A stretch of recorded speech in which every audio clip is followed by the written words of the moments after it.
விழுப்புரம் தொகுதியை பொறுத்தவரையில் மொத்தம் 7 தொகுதிகள் உள்ளது. கடந்த 3 தேர்தல்களில் எந்தெந்த கட்சிகள் வென்றுள்ளது என்று பார்ப்போம் வாங்க. விழுப்புரம் செஞ்சி தொகுதியை பொறுத்தவரையில் 2011இல் PMK, 2016இல் DMK, 2021இல் TMK வெற்றி பெற்றுள்ளது. விழுப்புரம் தொகுதியை பொறுத்தவரையில் 2011இல் ATMK, 2016இல் ATMK, 2021இல் DMK வெற்றி பெற்றுள்ளது.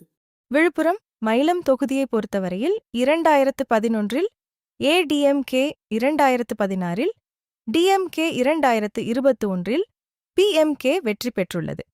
விழுப்புரம் திண்டிவனம் தொகுதியை பொறுத்தவரையில் 2011இல் ATMK, 2016இல் DMK, 2021இல் KTMK வெற்றி பெற்றுள்ளது.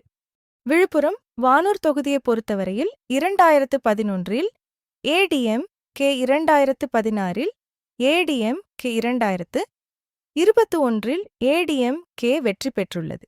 விழுப்புரம் விக்கிரவாண்டி தொகுதியை பொறுத்தவரையில் 2011இல் CPM, 2016இல் TMK, 2021இல் TMK வெற்றி பெற்றுள்ளது. விழுப்புரம் திருக்கோவிலூர் தொகுதியை பொறுத்தவரையில் 2011இல் TMTK, 2016இல் TMK, 2021இல் TMK வெற்றி பெற்றுள்ளது.